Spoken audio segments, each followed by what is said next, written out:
Psychology. I'll be perfectly honest, I wanted to kill someone for a long time. This was when a psychopath realized the little girl tricked him. Okay, we'll watch this one. It's like an urge, and it was kind of a time that I could get it out. You are that sick fuck. Steve was pretty much excited. It definitely wasn't his first time. It was like, yeah, it's awesome. You'll get used to it, Chris. It gets addicting, but we'll take care of it. When an inconceivably brutal crime rocks the small town of Mount Vernon, New Hampshire, police and residents alike are desperate to stop the monsters before they can strike again. But as the haunting case begins to unravel, they soon realize that no one could have prevented the truly evil acts that were about to be set in motion. As it would turn out, a group known as the Disciples of Destruction would stop at nothing to make their twisted dreams of violence, horror, and gore a sick reality. Why they all got the same haircut, bro? What the fuck? They look like your chatters. What? No, they don't. My chatters are handsome. Oh, no. Now I'm going to get in trouble. Yeah, you're a chatter. I know. What the fuck? And yet... Yeah, you're going to look like that tomorrow when we set up the fucking fundraiser. Yeah, we'll see. And we shave your head for $50,000, which you said already. So now you brought it down. No, it was always 50 grand. No, because you said it should be higher. I never said that. Austin Ox said that. You might have thought that that was me, but that's not me. Okay, well, we'll see. Don't worry. We'll 100,000 we'll kiss, okay? How about that? 100K we kiss? Yeah. No, I don't want to do that on stream. Wait, what? We're not kissing off stream. What the fuck? 100K we'll kiss off stream. So, again... What's it like to interrogate a Hollywood celebrity? Who's Bryce Shear Gray? Okay, let's continue with this one. Not everything went according to their plan. The killers soon learned that one of their victims was actually still alive. I'm one of those type of gentlemanly chivalry sort of guys that you don't even hit girls, let alone go out and treat them badly. If the girl's in the hospital, obviously she probably got injured or something. Chris, it's funny you should mention that because I want to let you know she is going to survive, fortunately. That's good. Yeah, that is real good. Home to around 2,000 people, Mount Vernon is most notable for its quaint and quiet reputation. With little to no crime, it was never expected that the tranquil town... Wrong. It's always fucking places like this that have so much goddamn crime, dude. And like ones that rarely ever get solved too. It's just a sleepy town. Yeah, they always no crime. But it's always like that. It's always like, oh man, that's crazy. I can't believe this like quaint little fucking town had a gruesome murder. And it's like, no, that's actually, it tracks. It tracks with the statistics. It tracks with the violence rates. If you look at per capita violence rates, like it all tracks. It makes so much sense, as a matter of fact. Town would be the setting of one of the most shocking murder cases that the nation has ever seen. Among the community lived the Cates family, including 42-year-old Kimberly, her husband David, and their daughter, 11-year-old Jamie. They resided among a beautiful neighborhood located on Trow Road, where the growing forestry made for a peaceful stretch of land. Kimberly was a pediatric nurse and David was an engineer. But the most fulfilling job that the two shared was being parents to the bright and outgoing Jamie. They were a happy family, but sadly, they could not have foreseen the horrors that were in their near future. It wasn't uncommon for David to travel on occasional business trips, leaving Kimberly and Jamie at home.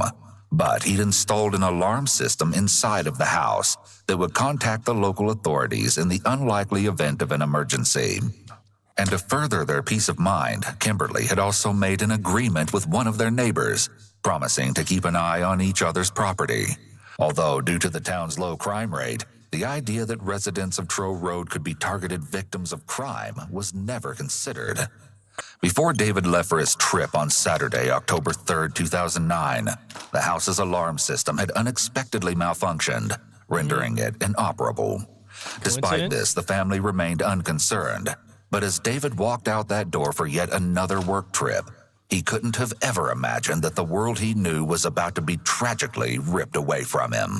This guy's, the narrator's voice is insane, by the way. So much. He like, he talks about this like it absolutely fucking slaps. Like he's just talking about murder, like the most gruesome murder, like it's a fucking Michael Bay production, you know? Yeah. This child was brutally massacred. Another typical weekend for the mother-daughter duo, where they made plans to shop at their local mall the next day and possibly stop by Jamie's karate studio. At least, that's what Kimberly had messaged to David before she and Jamie went to bed around 8:30. Jamie would often sleep in her parents' bedroom while David was gone, and this weekend was no different. From the hotel in Maryland, David messaged his family a good night. Around 4 in the morning on October 4th, 2009, a chilling 911 call was made to a local dispatcher. The voice was that of a little girl, soft and quiet and very hard to hear. But what the dispatcher could make out was the whimpering cries of a terrified child begging for help.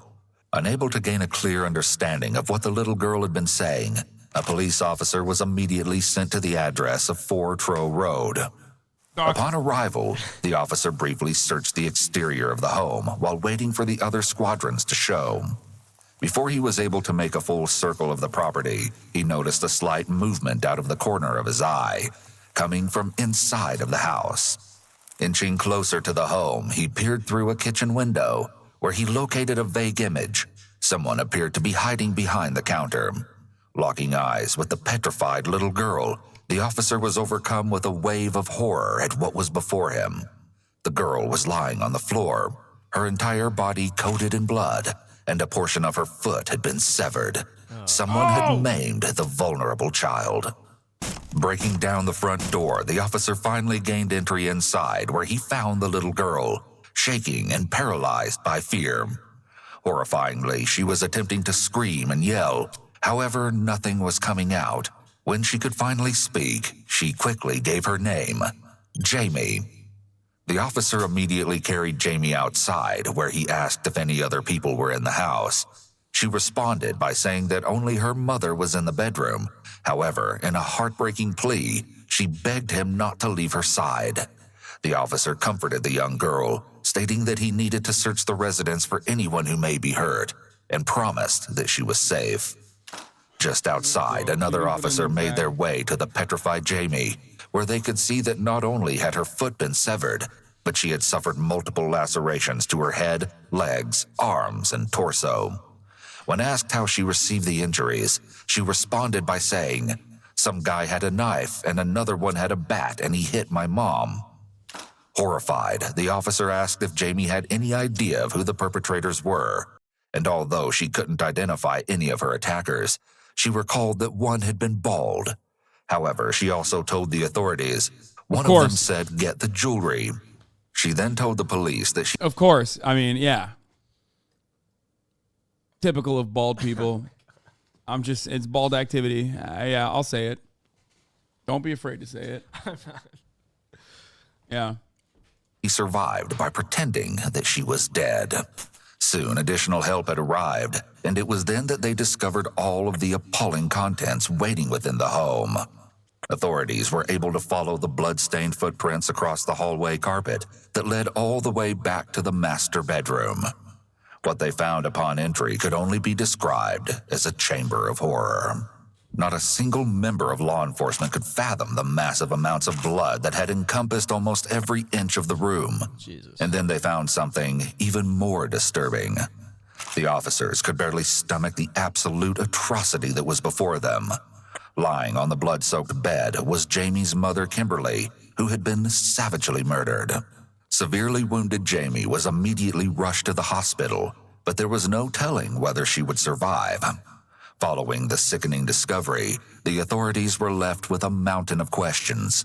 Most importantly, they needed to uncover who had unleashed such an evil attack upon a mother and her child.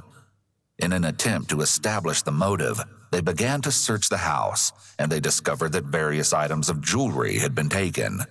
In addition, they found that the basement window had been broken into, with the screen laying neatly on the ground. Along with this, the air conditioning unit that had been placed in a window above the deck was missing, yet another potential entry point to the home. South of the residence, tire tracks could be seen along the dirt pathway, and foot imprints were located within the front yard.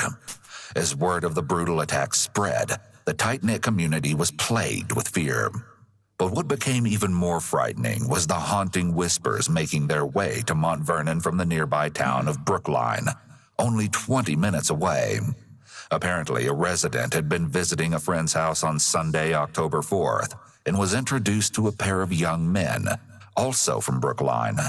Initially, the gathering seemed to be a harmless occasion. Why are they blurred? But that would quickly take a dark and unexpected turn.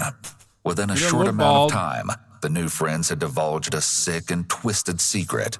They claimed that they had just killed a mother and her child, while another set of friends watched. Wait, who did The they other say this? patrons sat in disbelief. It just said that randomly in Brookline, 2 dudes, neither of them bald suspiciously, said that they had killed a mother and a child. Wait, were As they they not listened- bald, or were you just making that up? No, those guys didn't look bald. I'm saying they were blurred, so I can't tell if they were bald or not. But Okay. to what they thought had been a scare tactic from the two, or a cruel joke. But as you'll come to find out, the truth behind this harrowing case would only emerge after a series of horrific findings. It's possible that the high of committing the crime had worn off, so the assailants were attempting to relive the attack and experience that rush again by describing it to friends. They likely enjoyed the attention and shock from the others, and were potentially confident that there was no evidence linking them to the crime, suggesting that they may have believed That's that they were crazy. smarter than police. there's always evidence linking you to the crime, man. However, they weren't Law tip. Can I give that? I give law tips all the time. I'm not a lawyer, but I give law tips. Yeah, it's fine. You can say. Yeah. You can say that. There's always going to be evidence that links you to the crime. You know what I mean? It's God, just dude, about. This is 90 minutes. It's just about like how stupid the cops are, and cops are very stupid. So smart enough as authorities caught wind of the chilling rumors Yeah. and were in a mad dash to track Buckle down in, the dude. mysterious young men. the real shit is They going would to turn be out the to be interrogation 19-year-old videos. Christopher Gribble and 17-year-old Stephen Spader. One day after the horrific crime, they were each brought in for questioning. Okay, they could be It was bald. rather odd that Christopher, of all people, had been asked to talk with the police, considering his background. A longtime Eagle Scout, Christopher was a proud member of the Mormon Church. Suspect number one. Yeah, just like, wow, it's so surprising that a longtime Eagle Scout and a proud member of the Mormon Church could do such a thing. And was working towards his goal of becoming a missionary. He'd been homeschooled from an early age, where his parents worked tirelessly to instill the proper values. I don't like This had also homeschool slander, coincided though. with Christopher's Why time. were you homeschooled? No, I just like, I think that they get too much heat, honestly. What? Not this guy. Maybe, allegedly. Maybe. I mean, I slander home. homeschool all the time. Why? It's just not good for social development. I have people in this community that have been homeschooled, and they will admit that. They're the first to admit it. I just think that they get a lot of heat. That, I don't know. I feel for them. You're an advocate for homeschooling. I'm not an advocate for homeschooling. You're literally an abolitionist and a homeschool advocate. No, I'm not a homeschool Yeah, advocate. because you're pro-crime. That's why. Because you want more of this. No, that's not true. Also, I will say, just generally, I don't love true crime, but Yeah, because you live it. sure, Because yeah. you're yeah. a criminal. You do No, I crimes think all the time. Yeah, okay. That's right. Well, the angle here was supposed to be, I thought this was going to have like heavily feature interrogation Yeah. for the most part. It seems to just be pure narrative Yeah, of it's- what happened yeah. in this horrific crime, horrific murder. which is why I was trying to figure, like, I thought that this was going to be more interrogation. I wanted you to like, because part of the reason why I like watching these videos, especially the interrogation heavy ones, is like, I love making jokes about how bad the cops are. Because like oftentimes it's like dumb versus dumber, where like obviously the dude who did the crime is like really fucking brain broken, and then the cops are also so stupid that they rarely ever, like, it's about who is dumber in the room, okay. like who is going to reveal more shit. It's a race to the bottom, really, which is why I like watching these. I'm sorts in the of Boy things. Scouts, and that's what I thought we were where going he'd to get given to back to his eventually. I think it gets to it. I'll also say that, in a person in an interrogation room, besides the fact that like a lot of people are, coerced confessions, false confessions, misremembering, stuff like that happens. it's a really stressful environment for a person when they're talking to police officers. They've been taken into custody. There's these guys, they've got guns. Sometimes, they got their hand on their gun and stuff. Like, it's a very, like, I don't think people shouldn't underestimate how stressful and crazy that situation is for people. No, not me, dude. I'd fucking, I would, Yeah. I would rhetorically dance around them, dude. Yeah. After my murder. Yeah. Yeah. You blew into that thing 11 times, you said. Yeah. You danced when you blew into it. You were like, did. okay, sorry, I'm going to blow into it again. What do you mean? What am I supposed to do? I'm fucking. Don't blow into it. Bro, I was literally, what? No, then they can like take your license Get away. him. Yeah, in, in the state of California, Yeah, the state of California, if you can refuse to take the breathalyzer test, No, I but know. Yeah, I know. lawyered. I'm just giving you I just shit. fucking lawyered your ass, dude. All right, well, calm down. Community, supposedly building a shed for the Brookline transfer station, a drop-off site for waste and recyclables. Although things weren't always as picture-perfect as they seemed. It was no secret that Christopher had struggled with the social portion of his life, where making friends became an almost impossible task. Oh God, it was a The few that he did have recalled his awkward demeanor and tendency to ramble during conversation.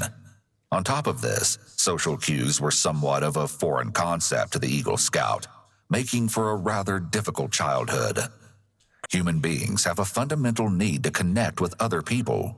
When someone is unable to or has great difficulty forming even platonic relationships, this can be a red flag for a personality disorder. Nonetheless, he carried on with his aspirations of one day becoming a Marine. Another red flag. Immediately. 2 red flags in a row. It's over. Lock them up. I'm also the vibes police. That's what I do advocate for. I don't want to abolish police because I want to be the vibes-based police. Okay. Where, like, if I vibe check you and you got bad vibes, you're going to jail. Okay. And that's the entire system? Yeah. Like, wanting to join the Marine Corps, bad vibes. Okay. Probably should incarcerate this guy, re-educate him. Okay. Until he doesn't think crayons are delicious. What about a guy who, like, wears a lot of Hawaiian shirts? Oh, fine.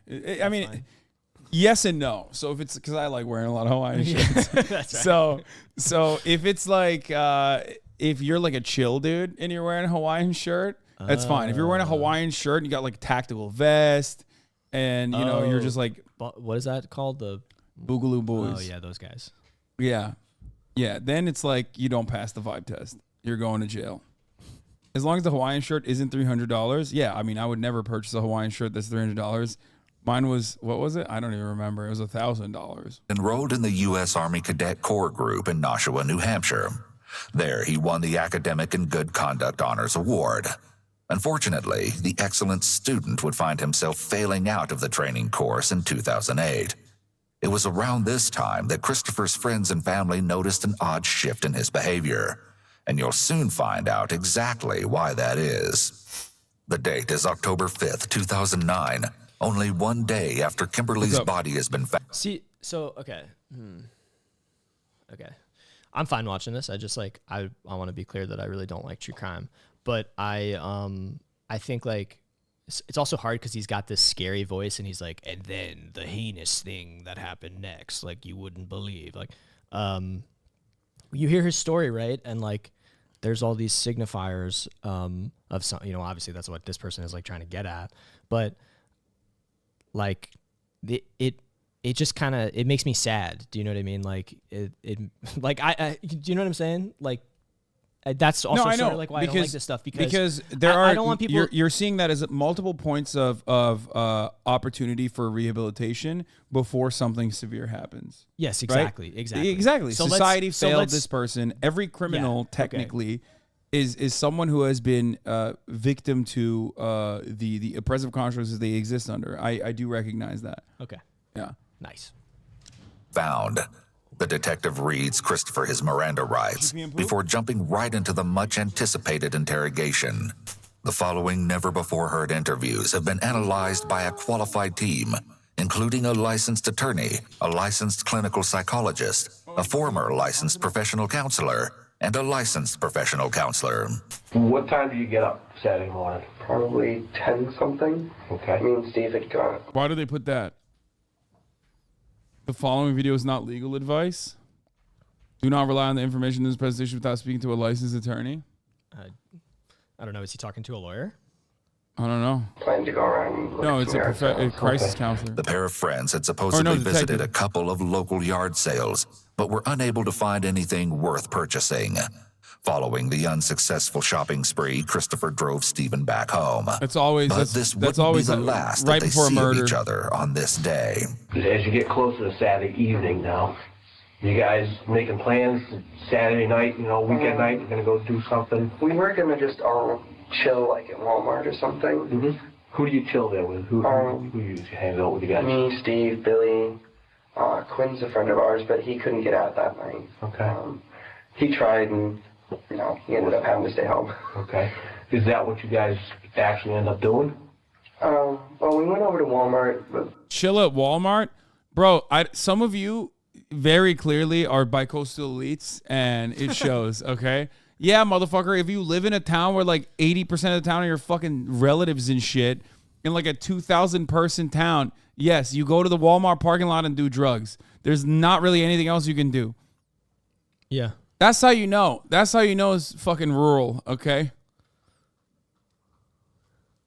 Also, maybe this is the Ameribu Turkish guy in me, but I do love going to, big You love Walmart. grocery stores. Yeah. You love Walmart. I love Walmart, especially their business practices. They're so excellent. Okay. Yeah. No, I mean like I've been very open about this. I've talked about this a lot, but I love the concept of like being able to buy 38 different brands of Oreos, even if I'm not going to eat it. I like it being there. Just for you. Yeah. And for everyone, I think that it does have a very good sedentary effect. Like it creates it sedates the masses. And you like that. Yeah, it's a mechanism of control that I find to be much more peaceful than the alternative, which is enforcement. You should be on board with that. Yeah. Like authoritarian enforcement. Because there's your always favorite- going to be What's your favorite Oreo? double stuff. Yeah, but like just double stuff straight up. Yeah. You don't fuck with those mint ones? No. Okay, see? Vibes based, going to jail.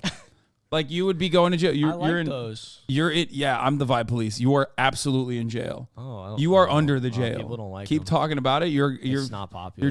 Your jail sentence got I don't 10 care. years longer. I'm gonna eat it. That's insane. No, jail. Billy, I guess, had stuff to do, so he didn't get there till later. Mint is for adults. First of all, no. That's like I chew gum all day. I love mint, okay? I love mint in my tzatziki. I love spearmint. I love all forms of mint. I don't even hate like the little minty chocolate that they give you in a nice hotel, okay? They put it on your pillow like an afternoon nightcap, okay? That's fine. An Oreo, like a minty Oreo, is the worst form of what you're talking about. You cannot advocate for mint Oreos and claim that it's for adults. We're talking about a fucking Oreo, dog. I think I agree. Wait, what? I think it's for adults. Oh, So I thought you were going to say you agree with what I'm saying. no. Yeah, no, I really love toothpaste cookies. It's just not for you. No, it's And that's okay. Yeah, it should be Don't for yuck, no one. Don't yuck my yum. No, absolutely. I think that if you like that, jail. Okay. Vibe- Putting a yeah. lot of people in jail. Yeah, Putting a vibe lot prison. of- okay. That's why I love America. It puts the most people in prison. Okay.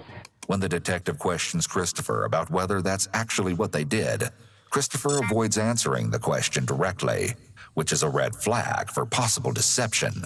Oh, He please. may be trying to buy some time to Oh, think they about do a what lot he of should that. say. That's part of the In reason why I addition, wanted he you to. mentions two new people, 17-year-old Quinn Glover and 18-year-old William They will Mark. always they will look at an interrogation and be like, well, he sneezed here, which means he's guilty of murder. He's very nervous when But- these two cops are yelling at him. But also, well, one, I like to suspend my disbelief for a moment when I watch some of these things to just like go along with it a little bit. But also, they're operating with the knowledge of what happened.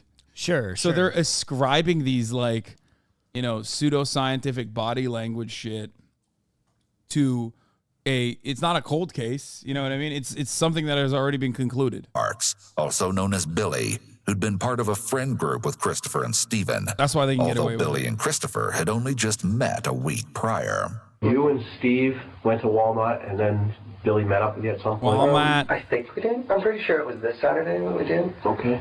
Christopher uses a selective memory statement of "I think" and then a qualifier of "pretty sure." Come Which are on. additional red flags for possible deception. I mean, dude, that's red flag. Yeah, he's just relaying information to them. Are you pretty sure about that? I think this. Red flag. Yeah, I'm pretty red- sure you should go to jail for your Oreo mint take. Okay, there you go. He's describing was only 2 days ago, so it's something he should remember and be It won't go certain up any about. higher. He may realize that if he wants to play it off as though he has a bad memory, then he needs his memory to be poor on days that don't involve crime and murder. However, the detective will likely be able to confirm or deny Christopher's recount of events based on possible surveillance footage or eyewitness statements, which Christopher may be realizing now. And this is sometime around midnight that you meet Billy? Yeah.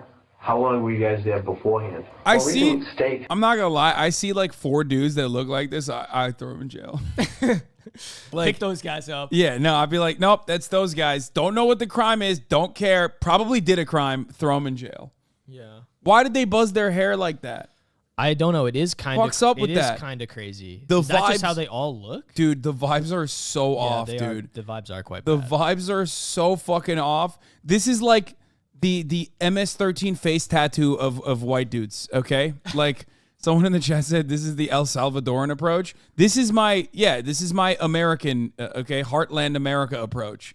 I see like You know what? I think I see a gaggle of white teenagers that look like this. I'm like, I don't know about that. You know what? I'd like to go back. I'd like to backtrack on what I said.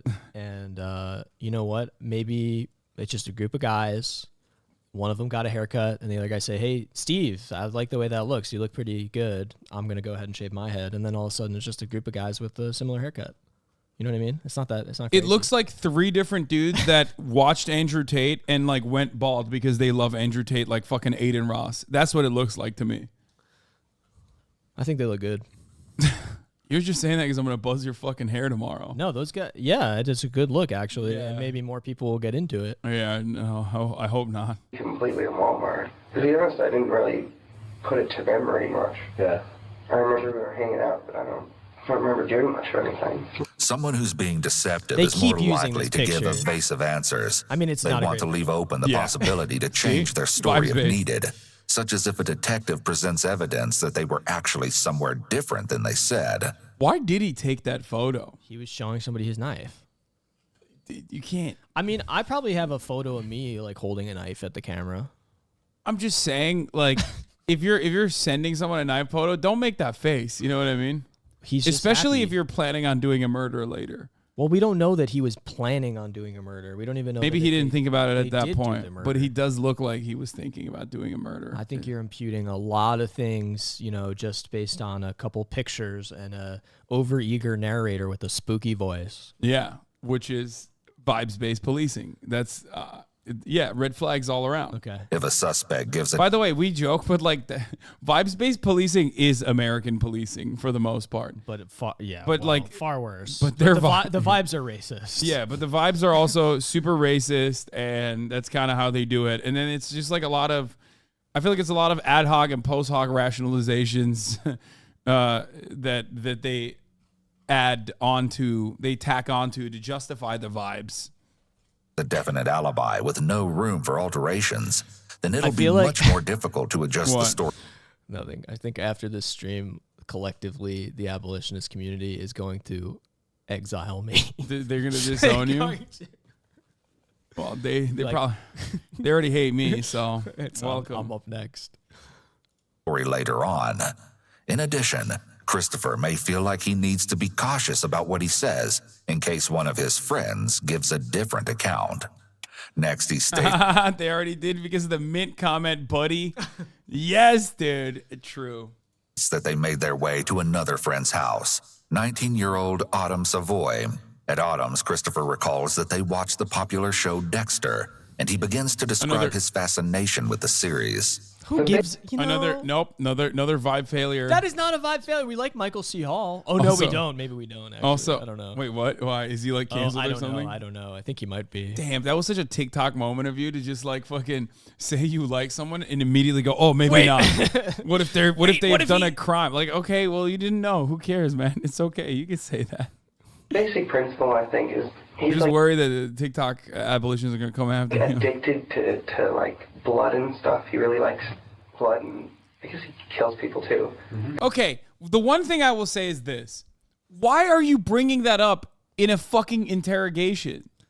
Like, are you trying to look like you did it? Like, I don't understand. I mean, I'm so mysterious, dog. I fucking love Dexter. A guy who is a serial killer. We're hearing snippets of an interrogation. We don't know how long exactly it went on for. Sometimes they have people in there for hours. They maybe don't give them water and food. They can be delirious. Again, it can be extremely high stress. You don't know exactly what you would do in that situation. Not saying that you've done some horrible thing, but like, you don't know. And like, nah, not me, dog. I would never bring up Dexter. Yeah. Okay. Fair enough. I'd be like, I like all the shows where there isn't a serial killer. See, I just got away with it. Oh, right. Yeah, I'd be like, and then they'd be like, "This is not the guy." Yeah, they'd be like, "Oh, fuck, damn, guess we got the wrong guy." Exactly. Because of that, which probably sounds really bad in a homicide investigation, saying we're watching. I mean, he fucking recognized it. Yeah. Okay, but that's something I would do. I think maybe if I was being interrogated. If you were being interrogated for a murder after you committed a murder. I think first of all, we don't know. Second of all, I would definitely say something dog, like, you don't have to not do that public. I would, you don't have to. I'm not. This is my position. You're like defending this guy. This already. is my position. Okay? He can't stop himself. That's why you brought me here. Okay. He can't turn it off. No, I'm not gonna sit here and watch my clients be besmirched. Okay, by this. Yeah, well, cretin. Charlatan. Whoever was defending him didn't do a good enough job, I think. It seems like, being honest, like, we find it really entertaining because he works as a blood expert for the police department. And he goes out when he finds people that they either can't get evidence on or somebody who's done something really incredibly evil. Bleach smells murderous, awful. I'm sorry. And he goes out and he kills them in this ritualistic fashion. But it doesn't really like show him killing them or anything. What comes off as somewhat creepy is Christopher's interest in the character and the fact that he's going into such detail about the show. It seems that he doesn't think this will make him look at all suspicious, even continuing to state that they watched several hours of the show before he and Steven slept in his car, which the detectives find to be rather odd. How come you guys didn't sleep in the house? There's only like 2 couches inside. Yeah. And so we just hung out in the car because it holds in heat pretty well. The pair had supposedly left Autumn's place around 7 or 8 in the morning before Christopher drove Steven back to his house. They met again later that afternoon at 1:30 and visited more local yard sales. It turns out that they were in desperate need of money, and just as their luck would have it, Christopher stated that they were able to purchase a decent amount of jewelry for only $20 from one sale in particular. Dude. What the fuck? Now, we will find out exactly what they did with the newfound merchandise, while getting to meet our additional suspect, Steven. The detective asks similar questions to that of Christopher's interrogation, where Steven gives the same story. I just went downstairs and discovered that someone at the mall, you and somebody else went down there and pawned some jewelry. Is that right? I didn't. My friend did. Chris did. Chris did. You were with Chris and you guys went there. Mm-hmm. Somebody recognizes you as being there. Okay, I was there. Okay. We went down to go pawn some stuff at the jewelry. I don't know why that's illegal. No, it's not. Part of what we've done, I'm trying to create a timeline of where he's being defensive about pawning a jewelry, which is a real indicator of crime and criminal activity. Absolutely. Yeah, see? Now you're getting into it. That's what I'm talking about. You told us, what was it, 1, 2 o'clock in the morning, you said you were at Walmart on 101A and Amherst. But We're going to go back. We're going to check that. Okay, he says he was here. He was there. Okay. When a suspect acts defensive, such as Stephen is doing here, this can be a red flag for deception, but his age may be a factor in his behavior. See, they're The understanding. logical part of the brain, known as the prefrontal cortex, isn't fully developed until around the age of 25. It's actually and even it's a few actually years 40. later for It's men, actually 40. which Wait, can really? No. What the fuck? I was gonna say you're grooming a 37-year-old. If that was the case. partially explain why teenagers and children tend to act based on their emotions rather than thinking things through. It's also possible that Stephen sees the interview as a big inconvenience for him. Well, what did Chris call?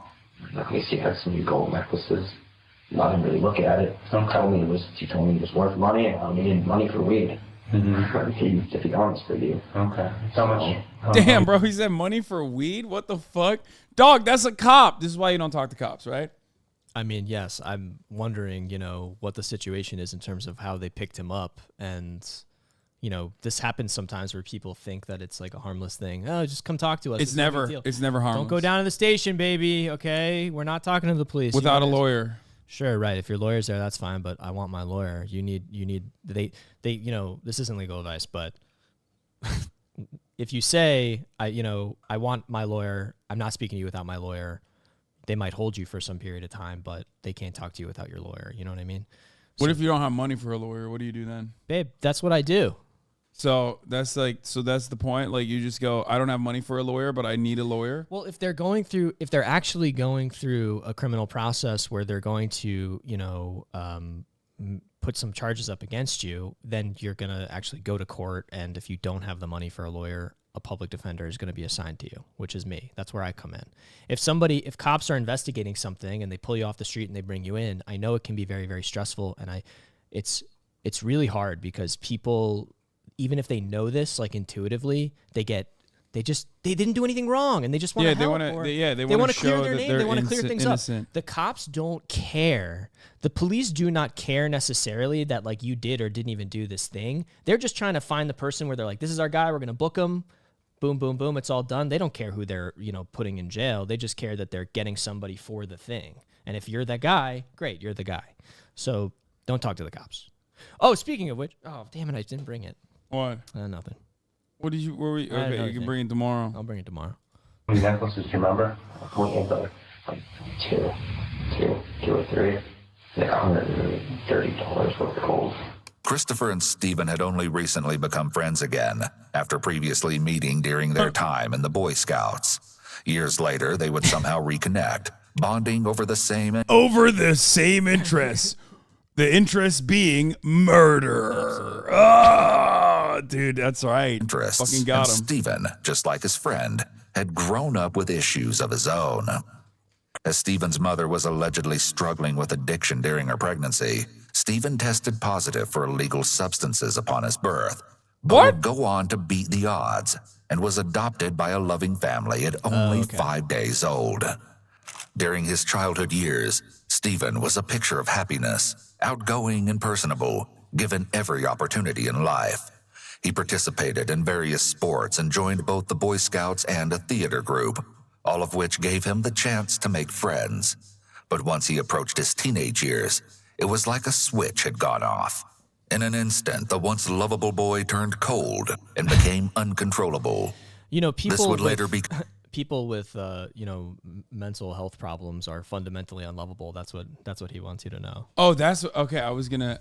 Yeah, I mean, yeah, they're embellishing that. I mean, that is on a list of things that are like horribly wrong with this video. That once lovable boy. That literally did it. I didn't even realize that was like a thing that was upsetting because every other aspect of it is like also just as bad, if not significantly worse. But yeah, that's like the whole point of true crime. You know what I mean? That's what they're doing. Confirmed through one of his close friends, Autumn, who had much to say about the troubled young man. I just knew Steve was getting worse from talking to him. And then... Narc, what do you think about this?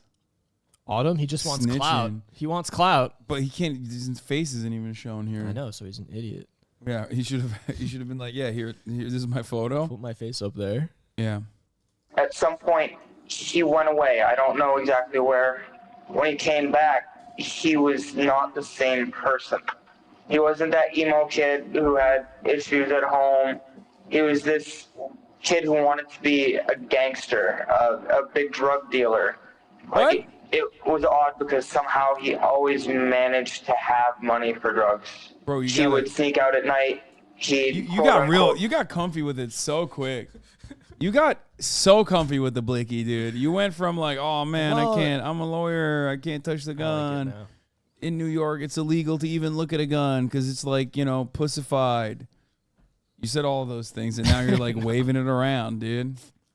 Borrow his parents' Look at cars. everybody going hands like up. we'd hang out a lot. He was someone I could talk to. It's nice to have someone else who understood. His mood swings could happen in the blink of an eye, leaving his friends and family to walk on eggshells. But even worse, Stephen was developing violent tendencies. His mother, Christine Spader, noted that at one point, Stephen had punched a wall out of... I mean, that's like, you know, that's like a very Kyle thing to do. You know what I mean? You got to punch some drywall. That's like, it's a normal part of the process. Have you ever punched a drywall? No. Really? Have you? No. I punched windows.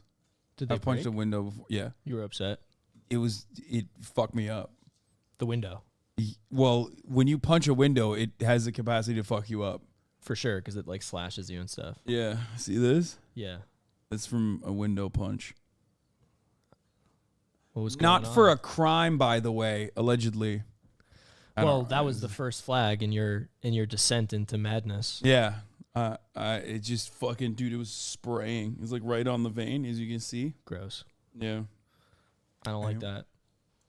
Did you talk to somebody about it? No. Maybe you should. Maybe we could talk about it after the stream.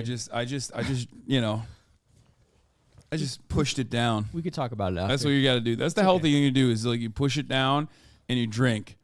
That's not legal advice. It's spiritual advice. Okay. Yeah.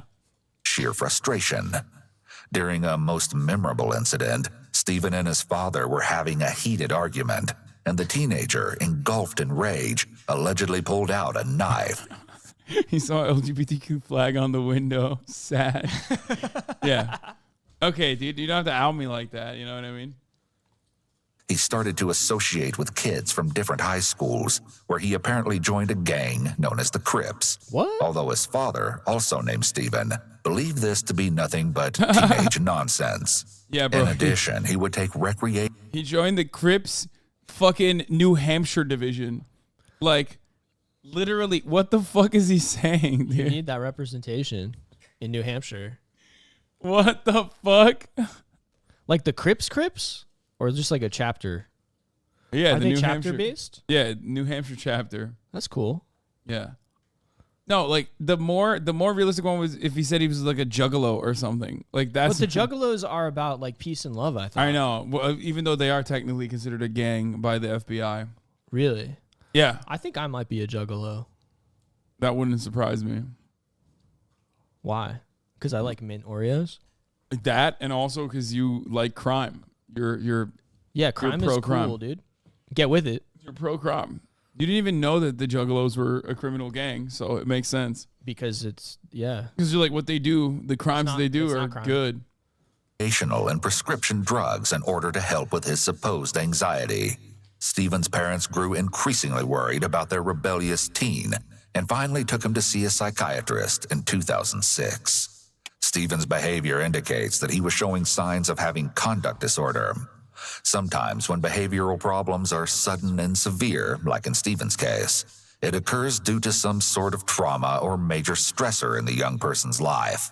And because Stephen was heading down such a dangerous path, his parents reportedly spent thousands of dollars in an attempt to help their son. However, he was eventually diagnosed with bipolar disorder and major depression.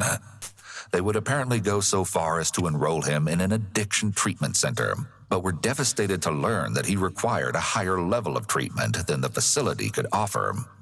Stephen was then taken to a residential treatment center. Yeah, of course. I just think like, I don't know. I think like, I know you get this, and I think also the people who watch get it, but like, I think it's important to say like, I think this is super, I don't know. It's it's really stigmatizing people who, so that's such a common thing, like bipolar disorder and people who deal with, struggle with these things, and it's treatable. And I think it's important to point that out, because I really, really loathe the framing of like monster, and then this monster, like even at the beginning it was like he's unlovable. So I don't know, I think that's important, and like if people are struggling with those things, including like people in my own, like in my life that I know, it's no big deal. Like it's cool, and like they're cool and loved, and I want to say that. A lot of people are not doing murders. Like a lot of people with bipolar or disorder are not. Okay, out whatever, there. man. I said my piece. I just wanted to say it. No, thank you. Well, it's okay. And no, this is a good break away from the content to inform everyone that at the top of the hour there's a 3-minute ad break. And sometimes it comes 18 minutes into the top of the hour because I forgot to run it 18 minutes ago.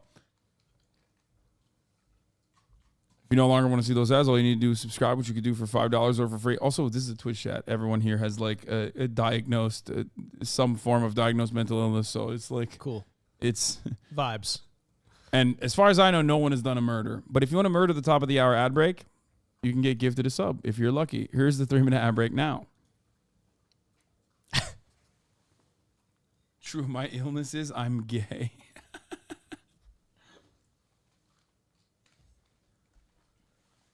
Do you not smell that bully stick? I guess you have a more sensitive nose than I do. No, it's just like, it smells like straight dog. And it's not actually the dog that smells, it's the stick. I wouldn't even try and smell it. You want to try it? No, I don't. No, it's really bad. Here, no, let's do it. No biting. No bites. Okay. Yeah, don't let her bite. Hold on. Here. She's gonna get fucking rowdy now.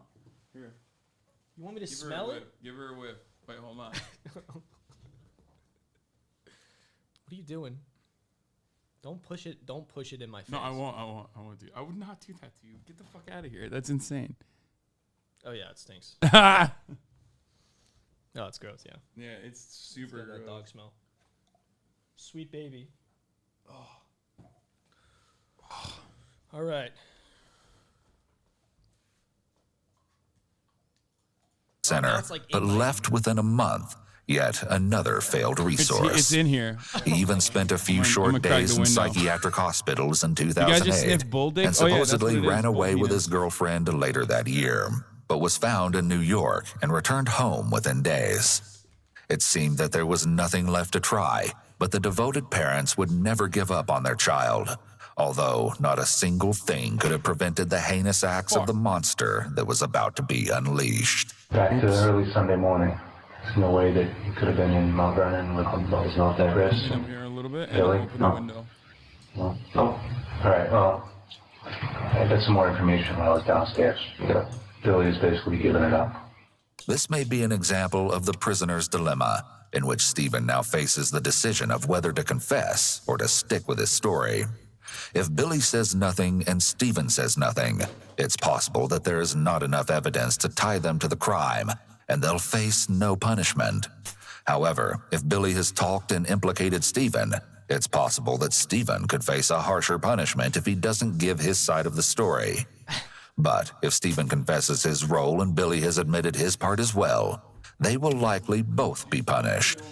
The prisoner's dilemma is such an effective tactic because Stephen is separated from the others.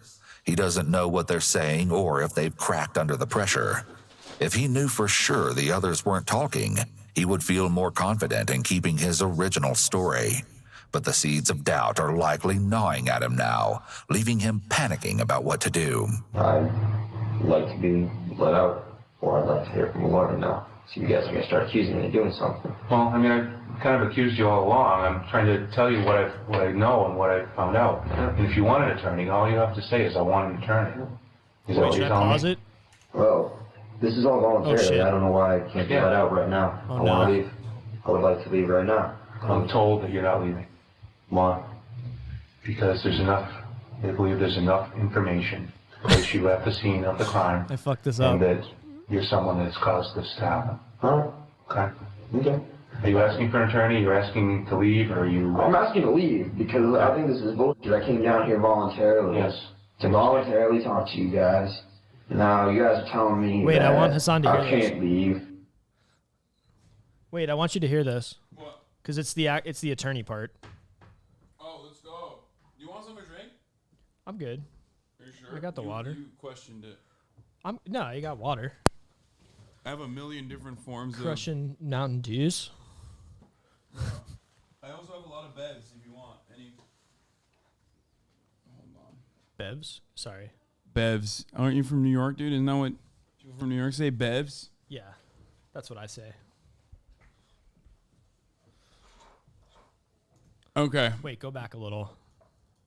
Because he's talking to the lawyer. Right now. He said, no, and what I found out. And if you want an attorney, all you have to say is, I want an attorney. Is that what you're telling me?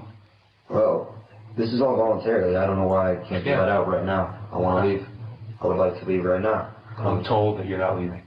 Why?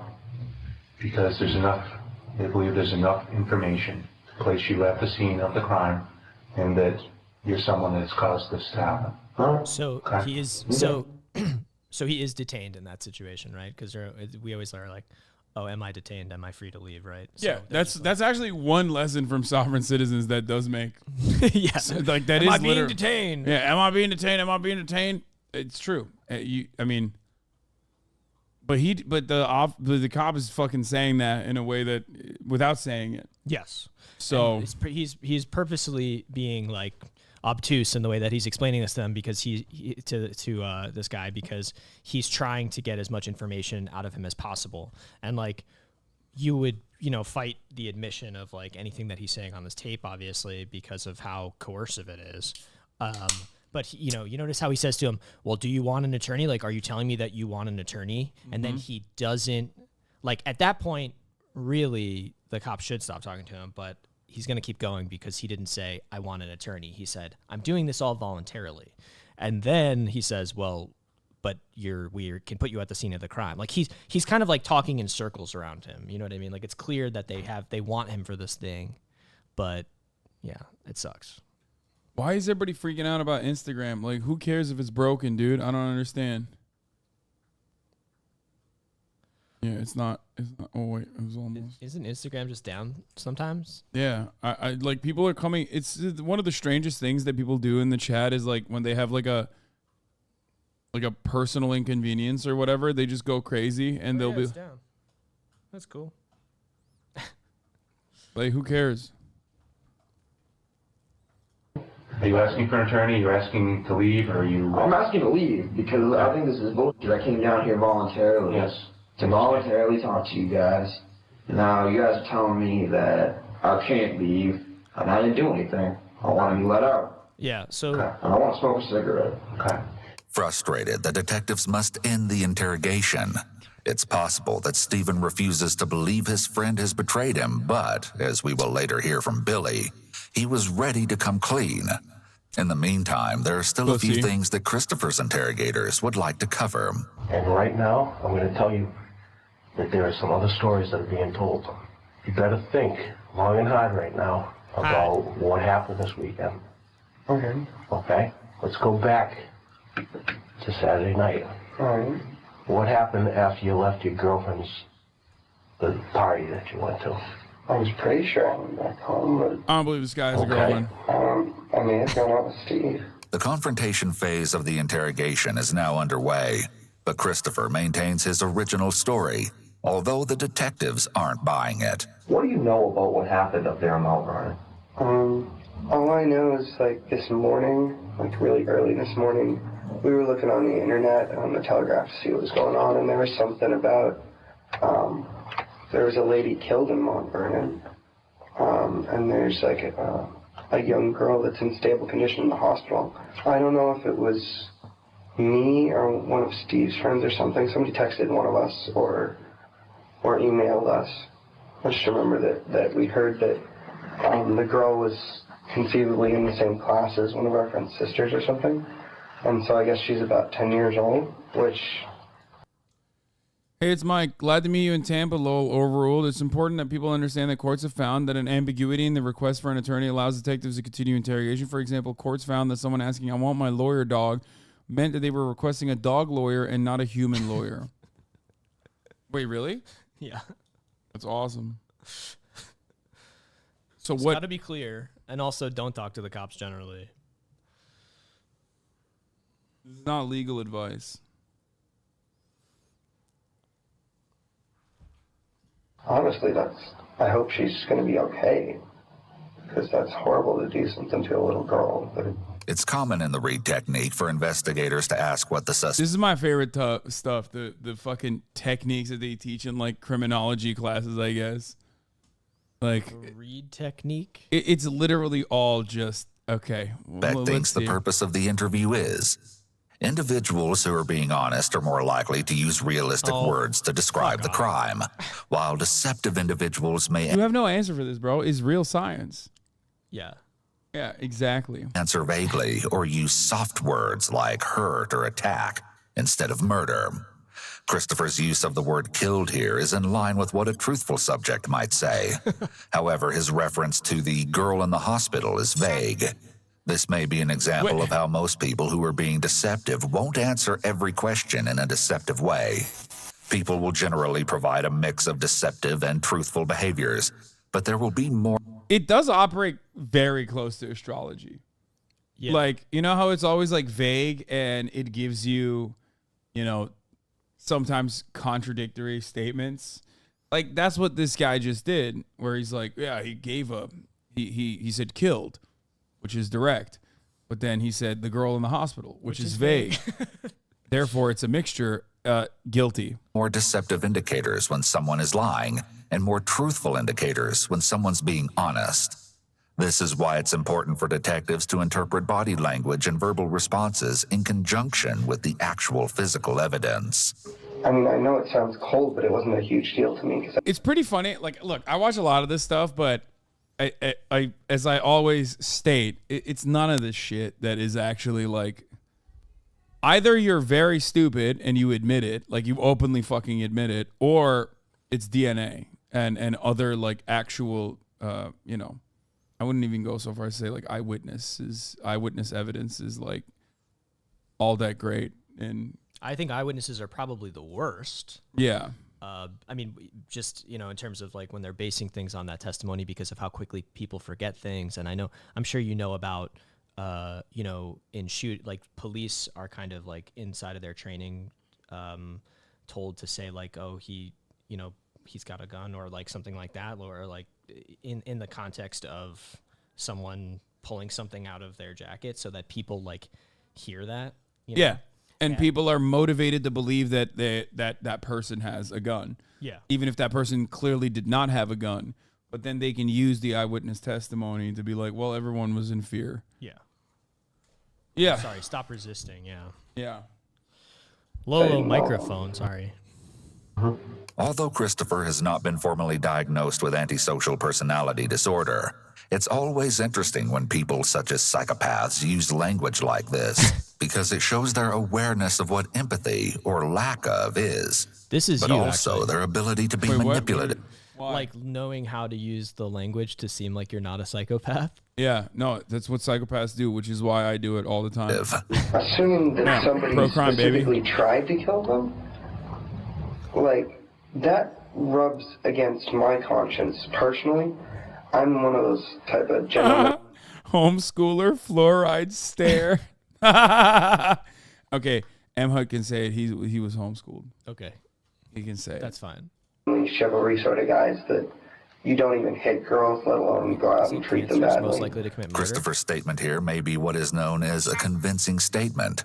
Individuals who are telling the truth don't usually feel the need to prop up their story with convincing statements about what a great person they are, because they know the facts are on their side. On the other hand, individuals who are being deceptive may use these sorts of statements to bolster their image and persuade detectives to believe them. If the girl's in the hospital, obviously she probably got injured or something. Ultimately, there's no winning because, like, if you're super convincing, then they'll say, oh, you're so convinced. Like, you're too convincing. if you're flubbing and you're like, I don't know, jumping around in your statements, then they're like, oh, you're insecure and therefore guilty. All of it is guilty. But everything leads back to guilty because, I mean, that's kind of the point. If you're in the interrogation room, you're guilty. It's just... You might not actually be, but it doesn't matter. I mean, this is also like, I mean, it's kind of silly, right? It's all like ex post facto, like he's being like, and then he said that, which obviously showed his guilt. And well, the narrator is saying that because he knows that they're guilty. But I'm saying cops also do that. Yeah, but I don't, I mean, sure. But I also don't think that I just don't think they care that much a lot of the time. I think they care about making a strong case against somebody. It's not always necessarily the right person. Yeah, and I'm not saying every time something happens, it's like this is the wrong guy, right? But I don't know. But don't you think that like the techniques are just basically to get them to slowly but surely unwind and inevitably reveal certain aspects of their own testimony that is contradicting? Like that's like kind of the point. Sure. All this other shit is just bullshit conjecture. It doesn't matter. It's not real. It's just about in a long enough timeline, you're probably going to admit to certain things, and those certain things are going to be used against you in a court of law. That's basically it. And they just want you to talk for as long as possible, which again is why you don't want to talk about it. Under the worst circumstances possible too. Unless you're already, I guess, leaking information, then they give you hamburgers and stuff, right? Isn't that how that works? Yeah, that's right. Well, Chris, it's funny you should mention that because I want to let you know she is going to survive, fortunately. That's good. Yeah, that is real good because it's real good because she deserves to be alive, and so does so does the lady, I'm sure. You know, but you know what else is good? It's good because she can ID the two people that That'd be were good. in the house. That'd be awesome. I hope you guys can do that. Yeah. Christopher's voice is slightly shakier, and he overall sounds less sure of himself here as the detectives attempt to break his confidence. And although Christopher states his relief that Jamie is expected to survive, he's likely panicking at the thought that she may be able to identify him. Let's say it was a robbery gone wrong. Mom ends up dead. The little girl ends up seriously injured. I only thought cops talk like this in movies, by the way, the way he's talking right now. What do you mean? Like, let's say it was a robbery gone wrong. Mom ends up dead. Like retelling the story. They learn from the movies. Yeah. They want to be a movie cop. Yeah, for sure. Makes sense. People involved in it. They're pretty nasty people. What do you think should happen to those people? Well, they should probably get sent to jail for the rest of their lives. He said probably. Which means he's not sure. Yeah, which means he's guilty. It's only a guilty person would say probably go to jail instead of they should definitely go to jail. Except double if he had said definitely go to jail, he would be overcompensating for being guilty. Prison. I honestly don't know what's the difference between jail and prison. Although Christopher's response sounds okay at first glance, it's a red flag that he qualified his answer with the word probably. Most truthful individual. Dude, it's like You found your new gig. No, I know. I watched too many of these videos. Are you kidding me? I know what they're gonna say. This would provide a firm response in a situation like this. If the officers had doubt about his involvement before. No, that's a lie. If he had said firmly, then he would have said overcompensating for being the murderer. Then they definitely don't any longer. The thing that seems to have led you to me is the car. And why do you think that is? I don't know. After that, we're going to do banana peels, by the way, where this public defender is going to defend some of the worst in this community, the worst offenders. I'm going to defend them all. Yeah, pro bono. And we're going to free Maybe them. a car like that was just seen in the area, and so you're checking out that lead. It's quite possible I was in the area. I could have been driving down that road right when it happened, which kind of scares me. Because what if they'd come out of the house and needed a getaway car and killed me for my car? That kind of makes me nervous. I probably won't drive around there too much anymore. This statement indicates that not only does he know the exact area the police are referring to, but he won't go there again. Only a murderer would not go back to the scene of the crime, except double. Going back to the scene of the crime is an indication that you are the murderer. This may have been a slip-up on his part, as Christopher was likely trying to convince the detectives that not only was he not involved in the crime, but he could have even potentially been the killer's next victim. However, in doing so, he seemingly confirmed that he had been in that area. In addition, asking the suspect to elaborate on their knowledge of the evidence is a common way to get... That, by the way, is what I meant. That's the true purpose of the interrogation, to get him talking for an extended period of time so that he literally places himself in the scene of the crime with a vehicle. Yeah. Like, that's it. Nothing good can come from talking about the cops. And I'm talking with the cops. And, also, well, like... I mean, they did... I think they might have done it, though. I think... They might have I'm done sure, it. ultimately... In situations like this, like I said, it's always like DNA or fucking a camera or something that places you in that. Yeah. I'm gonna take everything you say today. I'm gonna be like, no, sorry. Yeah, I'm it's overruling very. you. Yeah, you're such a fucking lawyer, dog. I will say DNA evidence is notoriously unreliable. What would you say is the most reliable? Me. Saying your client is that my innocent? client is innocent. Yes. Okay. That good. you could take that to the bank. Yeah. Okay. Good. And that's my reputation. Law overruled. And that's okay. also what people know when they see me. They're like, I know that guy. We can trust him. Yeah. His clients are innocent. Okay, but like all jokes aside, would you say that video evidence and especially when paired up with like DNA, wouldn't you say that that's like? I think it's like it all goes to the strength of the case, right? And like I've also seen cases where you would think that the video evidence would be like dispositive of exactly what happened. It isn't always. Like if something goes down at like a fast food restaurant and maybe the footage is not so, like it all goes to strength of the case. Like that's all it is. I mean, like sometimes you have tough cases, and when you have a tough case, it's more likely that that person is going to probably accept a plea, because if you the downside or the potential exposure they have going to trial and losing is massive. So okay, yeah, I gotta take this call real quick. Okay. Sorry. No worries. We'll keep going. Get them talking, and a possible opening for them to make mistakes. Let's say you were on that road that night. Assuming I was, that scares me shitless. It should. Because not only does it make me a suspect, obviously, since you're questioning me, but that really scares me, that somebody who is willing to attack, even if they were just trying to get out of the house, a woman and a little girl, of course they're going to attack me for my car. Like, I've never had my car jacked, but I've been scared of it sometimes. Apparently, while driving around on Saturday night, Christopher and Stephen traveled all the way to Mount Vernon. Christopher states that they eventually parked in a driveway down one of the back roads for a bathroom break, but he doesn't clearly remember where they were. Unsurprisingly, the detectives find this to be more than suspicious, but rather than confront Christopher just yet, they switch gears to a new topic: the gang. Stephen had recently formed the Disciples of Destruction, looking to achieve a sense of brotherhood along with financial prosperity.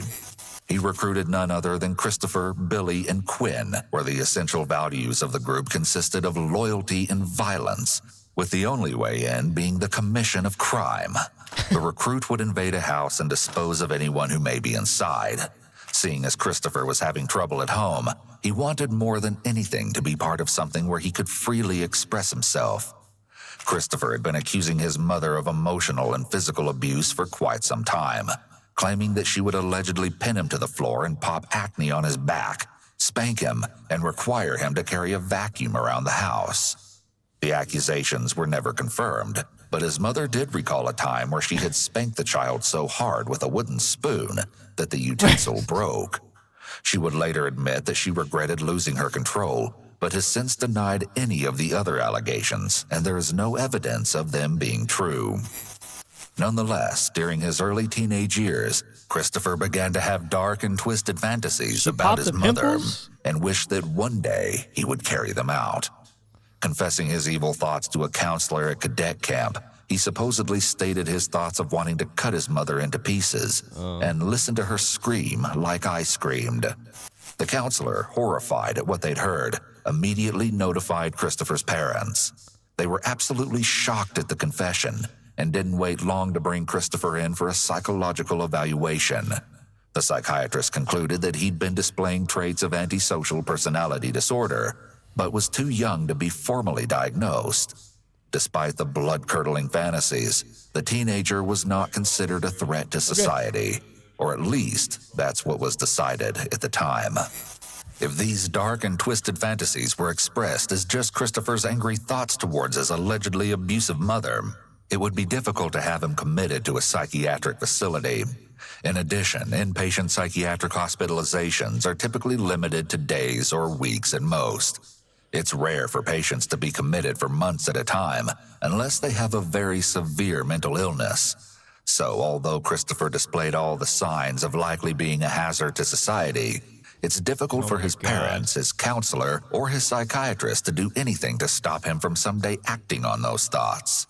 Sadly, in many cases, it's only when the person acts that measures are taken to prevent them from harming others again. I mean, you know, my whole thing with this is, like, obviously it's entirely speculative on behalf of this narrator. I don't mean that, you know, Christopher, if he went and did this thing, you know, obviously it's horrible, but, like, the idea that there's no possible alternative that could have helped him before this situation developed, that, like, he needed to go to some kind of facility where he would be kept away forever, when the professionals who evaluated him determined that, like, he wasn't actually at that time, you know, in extreme danger to himself or other people.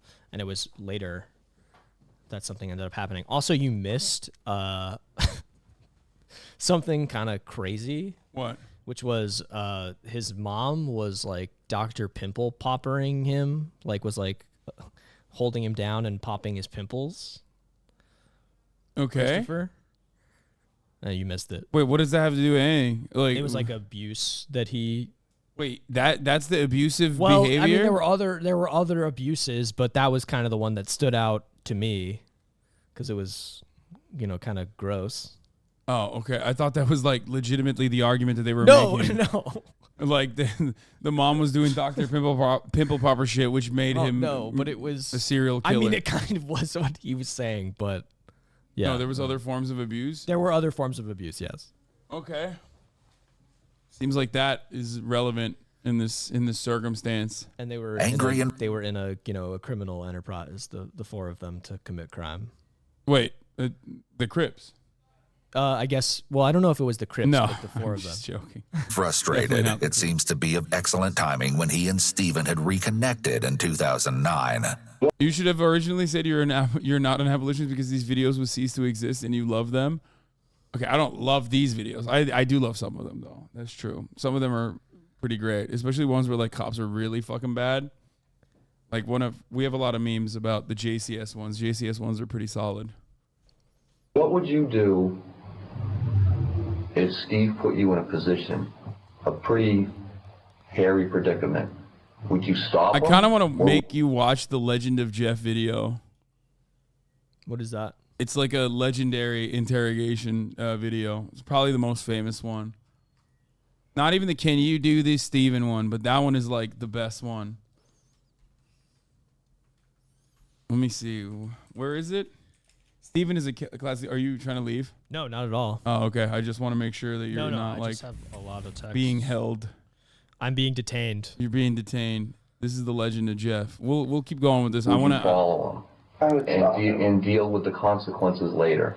I would definitely stop him, because I don't put up with stuff from anyone to a certain degree. If he's gonna smoke cigarettes and he's almost 18, I don't care. We're not talking smoking cigarettes. So yeah, We're not talking drinking beer if you're underage. no, I'm just using. I'm that talking as an example. serious stuff. I don't think you really get the big picture. You are here for a reason, okay? Now they're starting to get You want to started. know what the other guys are talking about? They're not talking about cigarettes. I love the So you better Boston, like, Yeah, the they can Massachusetts. lie. They can legally lie to you, right? In interrogation. I mean, they lie. They lie. But it's, like, allowed by the courts. Yeah, I mean, they can be dishonest with you, and they frequently are dishonest with people. But again, this just all goes to the fact that you shouldn't be talking to them. Not a law tip. Well, not legal advice. Not legal advice ever from me. Only I'm giving legal advice. When I say anything, remember it's definitely legal advice. That's right. It's the legal practice of law. It's financial advice and it's legal advice simultaneously. It's both. It could be anything, but it's always the case. It's a matter of law. Start Medical advice too. Yes, that is well. thinking really hard and pull your head out of your behind and start telling us what happened on Saturday night, because it's not looking very good. I'm sorry. The fucking New England accent is so unserious. It's really bad. Like when if someone was telling me anything seriously in that accent, I'd start laughing. Like there's no way I could take that seriously. It's like even an Italian accent has like a level of seriousness to it that this one doesn't. You know what I mean? It's like, also really get your strange. fucking head out of your ass, dude. Like, no, I can't. I used to prank call QVC, like the Home Shopping Network. You're going to jail for that. Maybe. It's criminal. When I was in college and I would use a Boston accent, I'd pretend to be like a dad who just got home from work and his kids had called QVC and ordered a bunch of like things they weren't supposed to order. That's you wasted the time of the QVC people. That's illegal. I think it's great. I was preventing the overconsumption by other people by twisting up the lines. Oh, look at you, disbarred. How about that? Good for you. People are talking Isn't about that a felony? something No. different than what you are I don't telling think us. so. This was Saturday night. This wasn't 3 months ago Saturday night. This was Saturday night. It is Monday right now. There should be no question in your mind what you did. You just told us you don't use drugs. You don't drink. No. You have no reason to have this memory loss. I just don't put anything into long-term memory unless it's in. Let's take a deep breath and think long and That's hard. good, King. That's good. That's a good what response. happened Saturday night. This is the prisoner's dilemma at play again, this time with Christopher being on the receiving end of it. He likely believes that his selective memory is a safe bet right now, as it leaves the door open for him to suddenly remember something later and adjust his story. However, what he doesn't seem to realize is that having a memory of extremes like this is highly suspicious. With this in mind, the detectives are hoping to back Christopher into a corner. I knew it. But I the knew it. teenager Dude, everything is refuses highly to budge, suspicious, dude. although this won't last for long. Well, I can't tell you anything but what I think I did. What you think you did? Don't tell me what you think you did. Tell me what you did, okay? Be a man and tell me what you did. We got in the car and left. This is the be a man technique. It's very effective. The police is harping on the patriarchal, the toxic masculinity of Chris Gribble to get some kind of confession out of them. Chris Gribble will say, "Oh, that's what being a man is like? Well, I am a man, so I will tell you now." I mean, we don't do anything on Saturday nights. We just drive around. The issue comes down to what was your role in what happened Saturday night? Do you really think we did that? I think you know who did something. It's very suspicious that he answered with a question. An innocent person. Guilty person asking questions. Yeah. I think you know what went on there. I think you have knowledge about what went on there that can help us with our investigation. Christopher's question stands out as a possible indication of deception. Someone who's being truthful is You more like likely that? to adamantly... You like that? I'm nailing it every time. It's just every word that comes out of his mouth.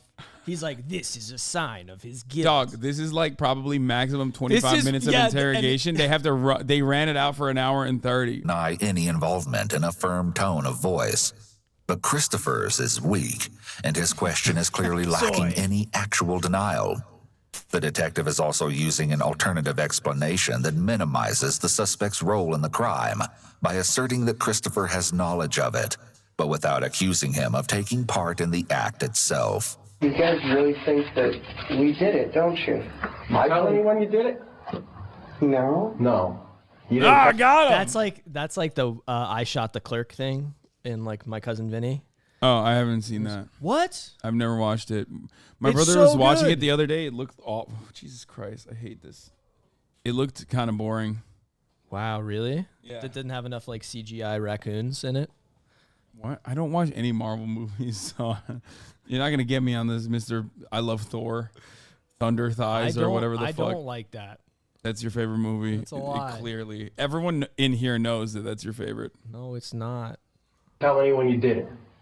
Why would you So if tell I told you someone someone is telling us right now that you told them that you cut that little girl's throat, that would be a lie. Yes. That would be a lie. I would never hurt a girl, let alone some little girl. That's That would suspicious. be horrible. Stop. Because he said he wouldn't hurt a girl, but not a grown woman. What do you think? You think that's what he's gonna I say? think that's what he's gonna say. Okay, I like this. I don't think that's what he's gonna say. Fuck. I think he's gonna say. I think what he's gonna say is an innocent person would say would not even revel in the details of the gruesome murder. okay. An innocent person would instead immediately, categorically deny it without getting into the accusations. All right, The let's go. The individualization of this crime indicates Chris Gribble as the murderer. Not telling us, Chris, about why you guys went into that house. Because right now, it isn't a question if, it's a question why. I Stop don't even know what talking, Chris. house. We were just driving I guess they didn't around. cover that at all. We both fucked up. Just me and Steve. You and Steve. And what happened next?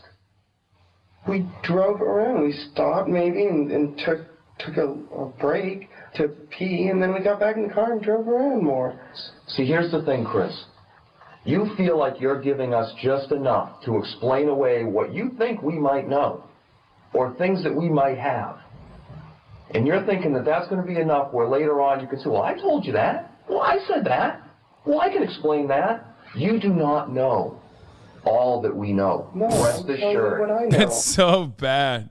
I'm sorry, but like that you don't know how much we know. Like, is that a good way to try to fucking get more information on him? At least lie. You can lie to him. I mean, it's just like vague enough.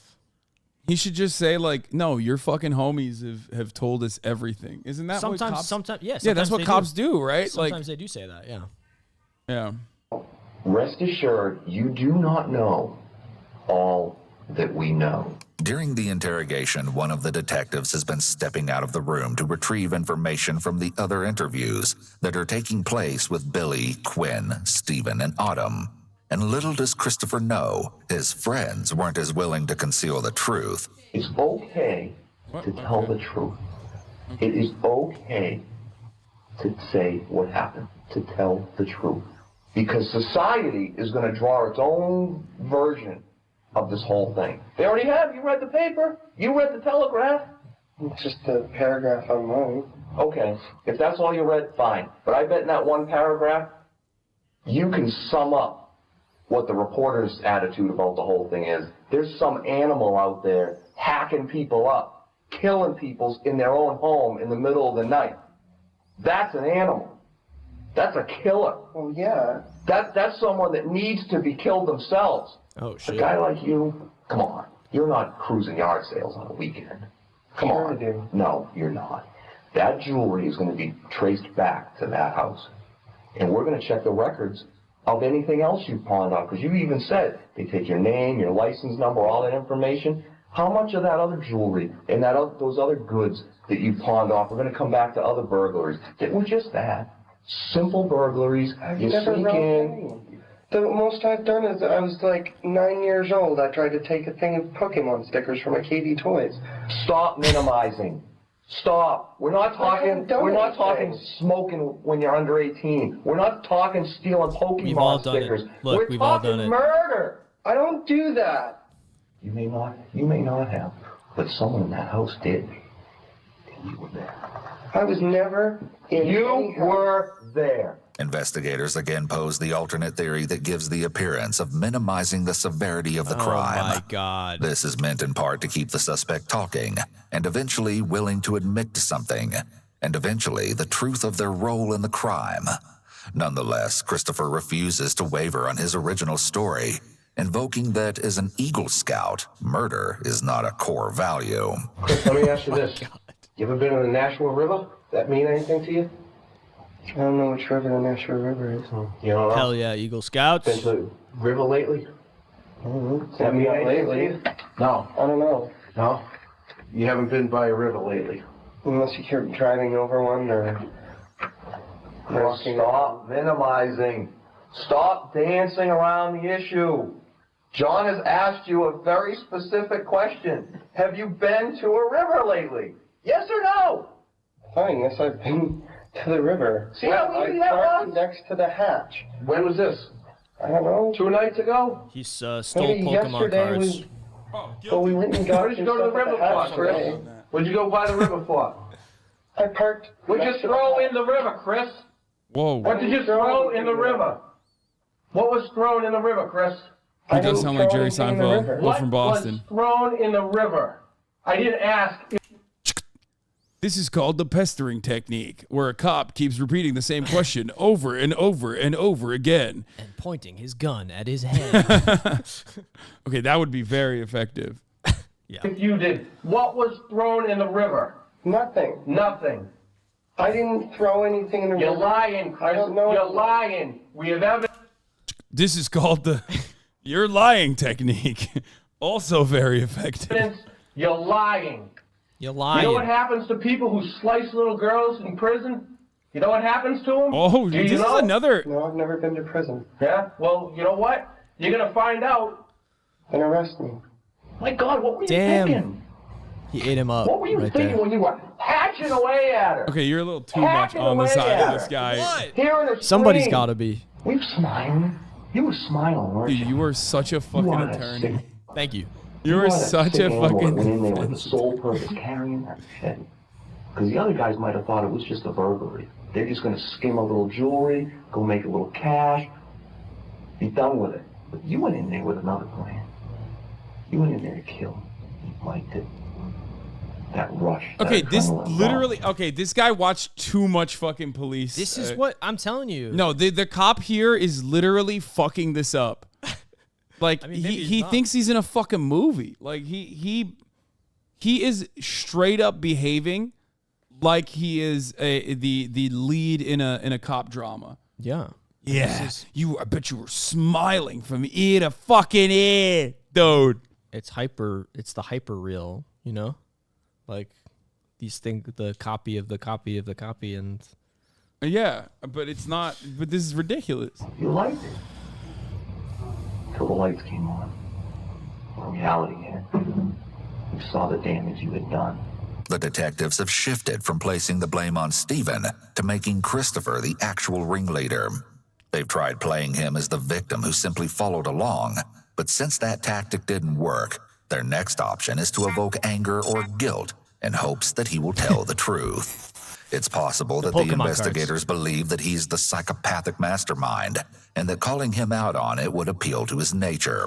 Trying to paint him as a follower if he is the leader would, after all, be an insult to him. If you were given that opportunity, would you offer an apology to that little girl oh man. for what happened to her and her mother? Would you? If I had done it, yes. Most people would tell a person that was That's insane, dude. That's like an insane. Wait, when did you stop beating your wife? Is like what they're doing here. Yeah. It's Right. like, when did you stop beating your fucking wife, dude? severely injured, they were sorry it happened, effective. regardless of their involvement. It's part of an empathetic response. Christopher's answer lends significant credibility to the idea that he is on the psychopathic end. See? So even when he gives the right answer, it's because he's a psychopath. So he's able to fake it. And of antisocial personality disorder. Since To be fair, he might be, because, the crime itself is pretty wild. lack of empathy is a key component of psychopathy. This statement labels him something of a deviant, whether he was guilty of this particular crime or not. Following the heated confrontation, Christopher decides What? that he doesn't want to speak with the detectives any longer. But over an hour later, he seems to have changed his mind. Not only this, but now we're able to hear from the much talked about Billy, who has been confessing all along. The detectives begin by reading Billy his rights and quickly dives into his side of the story. This is your chance to talk, Billy, so I'd like you to just tell us what you know about the incident. I don't know much. I only know what I've heard from my teachers today in school. Okay, Billy. The information we have is that you were there. The detective informs Billy that he's not the only suspect being interviewed at this very moment. So why don't you go ahead and tell us what you know about the incident out in Mount Vernon? What I know, like, about which part? About your involvement in the incident. Yes. My involvement was, I was just there. Okay. Who were you there with? Steve Stairs and Chris, and I forget what his last name is. You don't know Chris's last name? I've never known him for a week. Okay. Okay. And well, y'all got the same haircut? What the fuck is... Can someone address the haircut question? That's all I care about. They're just about homies. No, that makes no sense. Like, they you and all... I kind of have a similar haircut, a little bit, maybe. Okay, but like, okay, you bring up a fair point. Like, if we were wrapped up Let's in a go. murder... If we were wrapped up in a murder mystery. But Get like... him. Well, it's not going to happen until tomorrow. You're going to have a different haircut.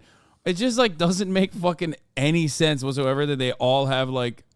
They went and got the same fucking, like, very specific buzz cut. who else were you there with? Quinn Glover. Okay. Billy is minimizing his Oh involvement yeah, they were by talking using the about. Sorry, word you missed that. The just. Disciples of Violence was apparently their gang, allegedly, that they were in. Damn, they got the nerdiest fucking gang name, dude. They're just like, dude, see, this is what happens. You should have just, like, gotten really invested in, I don't know, D&D or something instead of whatever this is. This is likely an attempt to lessen his punishment and possibly any feelings of guilt. Given how quickly he admitted to being there, it's possible that he either felt compelled to clear his guilty conscience, or he's a person who succumbs easily to pressure. I mean, hold on, wait. In addition, when more... You know, like, don't you have a group of, like, your boys that, and you have a name for your group of guys? No, because we're not murderers, unlike you. Well, like, I have a name for my friend group of guys. What do you call? We're called the BHB. What's that? The Broken Home Boys. Because we're from broken homes. Really? Are you fucking with me right now? I can't tell. I don't know. Oh my god. You'll never know. We call ourselves the hasanabi heads. The Disgusting Brothers. Oh god. Dude, tonight a new episode of Succession. I know, very exciting. Yeah, let's see what happens. But in the meanwhile, at the top of the hour, there's a 3-minute ad break that happens. Of course, you wouldn't know that if you are subscribed. We had a crew like that called the Laser Boys. We were toxic. Oh yeah, if you're called the Laser Boys with, like, capital letters in there, you know that shit is gonna be toxic.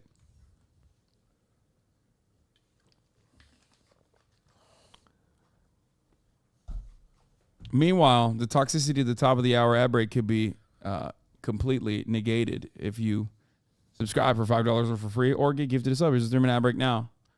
For the record, a brief, just a random thing. The reason why I was away was because I was talking to the vet. The vet first said, oh yeah, you know, negative for Giardia and every other parasites, right? For Kaya. Negative for everything is what she said at first. And I was like, that's not possible. I saw the poop and it had, like, full grown fucking worms in it. And she was like, oh, okay, hold on. And then she put me on hold for 15 minutes. I gave the phone to my mom. And then she, you know, once she finally got off hold, my mom gave me the phone back, talked to her, and she said, oh, maybe it's because the worms are, like, fully developed, like, adult worms. That's why it couldn't pick up. It wouldn't be picked up in the toxicology report, so we need to do an injection. And also simultaneously give you more, you need a new vet. That sounds weird. Well, I don't know. But I probably do need a new vet. I don't know. But adult worms in a baby dog? Yeah, no, I'm just saying, like, the worms are fully developed maybe? I don't know. Whatever. It doesn't matter. She's going to get an injection and also medicine on top of that to hit, like, every fucking, to hit all the different kinds of worms. And that's it. Poor sweet baby. Yeah. She's fine. Like, look at her sleeping. She's asleep. She's been sleeping all day because of the vaccine, I think. She got the COVID vaccine? Yeah, she's gay and autistic now. That's what I did to her with the vaccine. This BS, you need a different vet. Even if the worms were fully developed, that means there'd be eggs they could pick up. Horrible vet, 1 star on Yelp. Okay, I don't know how this works. It's time to dox your vet. What? Yeah, we're not. Dude, this ain't TikTok, brother. I'm kidding. We don't do that. I know you're used to that probably in your line of work. Doxing? TikTok. That's like what TikTokers do. They dox so I much. guess you mean like, yeah, sure. TikTokers dox so much. Oh my God, it's crazy. More than one person is involved in a crime, a psychological phenomenon known as diffusion of responsibility occurs.